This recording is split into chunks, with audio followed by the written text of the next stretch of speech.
and welcome to the Prism Path Knit Swoncho. In this video, we are going to talk all about gauge. Now, I hear you are moaning and groaning because you really don't want to do a gauge swatch, but here's the deal. You have spent all of this money on the yarn. You've spent all of this time working your piece up to this point, and think of how much time you're going to spend making the rest of your garment. It is very important that we make sure that the stitches you're creating are the same size as the stitches I use to create this swatcho, okay? Now, one of the things we talked about when we started this swatcho is the number of needles that you needed. Like, there was a variety of needle lengths and needle sizes. And I did discuss a little bit then, saying that, you know, the lengths are there really to accommodate the number of stitches as you go, because you will be increasing your stitches. And when we're talking about needle size, we are using the different needle sizes to make sure that our stockinette stitch in one color will match the same gauge as our stockinette stitch in multiple colors. Now, what does all that mean? So here's the deal. When I first started knitting, I was really into colorwork. I thought it was really awesome. And so I experimented a lot with it.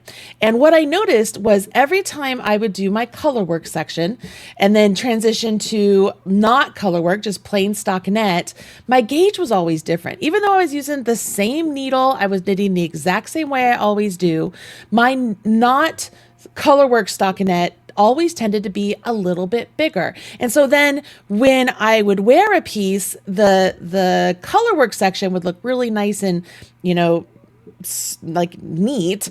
And then the stockinette color without like just one color, it just didn't match. It looked a little bit more poofy. So to make sure that the stranded colorwork and the not stranded colorwork sections of a piece match, I have discovered, or not, maybe discover is not the right word, but I have taught people that changing your needle size to accommodate your gauge for the two sections is really a great way to go about maintaining the same gauge without having to adjust our stitch count, right? Okay, so in order to do that, what we have to do is test our gauge that you have already gotten on your piece thus far. So here is one of my pieces, here's my other piece, and you already have some nice stockinette stitch here, right? Because you did the back neck shaping and then you've gotten this front section done of just plain stockinette. So you can see what your one color stockinette stitch gauge is, right? And you did that using your size 8s. What we need to know now is what size needles do you need to use to get that same gauge with stranded colorwork? And there's a couple different ways we can go about doing this. We could do a stranded colorwork swatch simulating working in the round, or we could actually cast on enough stitches to work around a set of circular needles and make a tube in the round. Okay. Now you might have noticed, why did I say in the round? It's because as we are making this swatcho, we are working in the round, and the way everybody knits, it tends to be a little bit different when you're working in the round and you're knitting every single stitch all the way around versus when you're turning back and forth and knitting a row and purling a row, knitting a row and purling a row. Okay, so we want to do a gauge swatch that simulates the exact same way we will be knitting our sample. As you know, we are making our actual swatcho in the round, and you have already created your ribbing. You have done your back neck shaping with the German short rows, and you've done a couple rounds down here for the front of the neck, right? To have some separation from where the ribbing to where the colorwork starts. Now, what you can see here is that my one color stockinette stitch right here that I used my size 8s for, it matches my multicolor stranded colorwork down here that I went up a needle size for. Okay. And so it made it so that the transition from my one color stockinette to multicolor stockinette is nice and smooth, and it goes really cleanly down my work. All right. So what I need to do now is I have to decide, what do I want to do to get a gauge swatch that can simulate working in the round, so I can compare and contrast my stockinette stitch with one color on a smaller needle. And then maybe I do my color work with the same needle for a little bit and see if my gauge matches. And if it doesn't, then I could go up a needle size and do some more rounds with the larger needle with the color work to see if that works. Like, that's how you're going to go through this. Okay. Now, for me, I prefer to do that in the round. Like, I don't really like doing the simulation in the round. And what that is you would work flat. And when you got to the end of the row, you would take your yarn and strand it all the way back to at the start of the row and then work across again. So you're always on a right side row. You absolutely could do that. And I know that there is value in doing that. It's just not my preferred method. I highly recommend grabbing your 16-inch circulars, because you have them and you're not using them anymore, right? You should have transitioned to your longer needles by this point on your work. And you could just cast on some stitches for a ribbing and make a hat. You don't even have to do a ribbing. You could just do some plain stockinette in one color and then transition to some color work and then test your gauge that way. That's my preferred method of going about this. And that's how I would suggest you do it as well. Okay, so let's go ahead. Let's take a look at this. I'm going to show you what I did for my gauge swatch, and then you could do the same thing if you want, or you can go on and just do your gauge swatch however you prefer. Okay, so let's take a look. For my swatch here, I started off with my size 8 circulars, and I just did some 1x1 ribbing. And then I did a couple rounds of just plain stockinette. I didn't do too many. I just did a couple because, I mean, I know what my stockinette stitch gauge is because I already have my other piece made up, right? So then I did go ahead and transition over to my size 9 needles because I know that I need that larger needle. And then I just started working with a colorwork chart. Now, it doesn't have to be one that you are using on your actual piece. That is good. If you have a chart and you want to use one that's on your actual piece, you can do that. Or you could use a chart that allows you to at least have a float that goes beyond just one stitch, right? Just goes beyond just one stitch, but has you at least cross over a couple stitches. All right. And then I just go ahead and I work.